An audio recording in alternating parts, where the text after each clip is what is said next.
Республикада фәнни-технологик үсеш йылы старт алды. Әлеге уңайдан академик десант проекты кысаларында Соба гимназиясына Татарстан Республикасы Фәннәр академиясы югары уку йортлары галимнәре килде.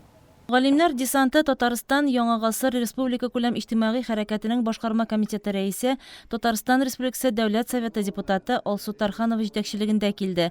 Очрашуда Соба муниципаль районы башлыгы Рәис Миннеханов, Татарстан Яңа гасыр республика күләм иҗтимагый хәрәкәтенең Соба территориаль бүлеге җитәкчесе Зөлфира Ихсанова катнашты. Рәис Миннеханов иң элек лаборатор кабинетлар белән танышты, галимнәр белән аралашты.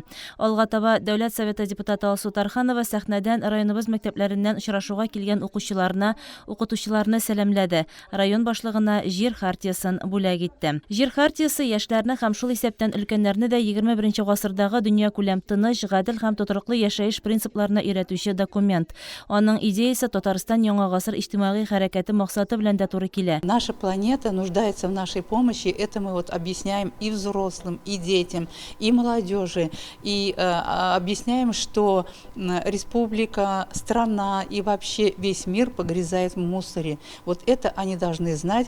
Загрязняются водные источники, загрязняются леса, вырубаются леса. Вот это все надо иметь в виду, и чтобы молодежь принимала все меры для того, чтобы спасти планету.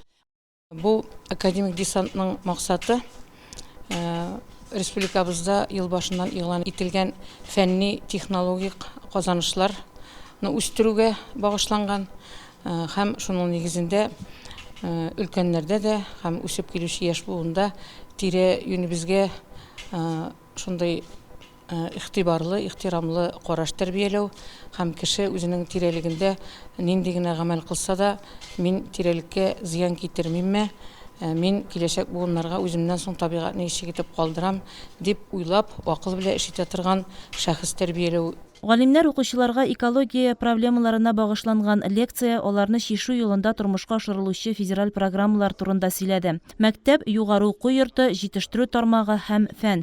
Менә шушы өлкәләр арасында бердәм бәйләнеш системасы булдырырга кирәк ди Татарстан Фәннәр академиясе экология мәсьәләләре һәм табигатьтән файдалану институтының фәнни хезмәт буенча директор урынбасары Дмитрий Иванов. Мы стараемся рассказать и о неких фундаментальных научных проблемах, которые сегодня волнуют все человечество в целом, о задачах науки в Российской Федерации, а, как вы знаете, в Республике Татарстан этот год объявлен годом научно-технологического развития. Именно в этом году мы хотим уделить большое внимание и этому вопросу, но самое главное – привлечение молодежи к решению актуальных экономических, социальных, экологических, ну и даже бытовых проблем, так как все это связано в единое целое. Я думаю, что и на уровне района, на уровне Сабинского района, вы, наверное, лучше меня знаете вот те проблемы, которые вас волнуют, в том числе связанные с качеством окружающей среды.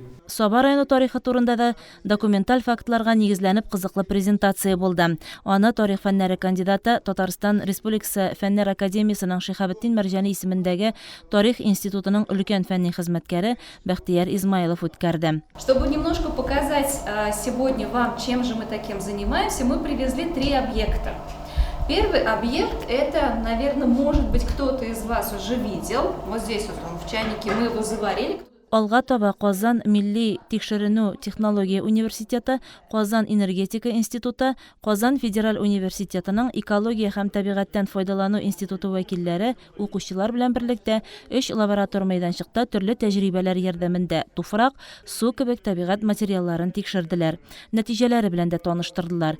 Тикшерү материалларын укучылар үзләре белән алып килгән иде. Без беренче Кениту вузына кердек, анда без почваның составларын тикшердек.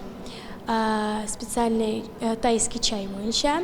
Ул безнең зәңгәртистә һәм чолочный или кислотный состав буенча ул төсен үзгәртә. Безнең кайсы бер кызларның почвалары яшел төскә керде, шуның өчен ул чолочный була. Нейтральный булса безнең үсемлекләр әйбәт үсә. Аннан соң без кердек суны тикшерергә, икенче вузга, анда без суны общей жесткостен тикшердек. Беренчесе кибеттән сатып алган су иде, икенчесе крандагы су мәктәпнеке. Шуннан без вывод алдык, что Безнең мәктәп суына жесткости күбрәк, но сампинга ул ярый. Кибеттән сатып алган су безнең әйбәтрәк. Килеп чыкты. Аның общей жесткости где-то 4 кенә. Академик Десант шулай ук һөнәри юнәлеш бирү максатын да үз эченә алды.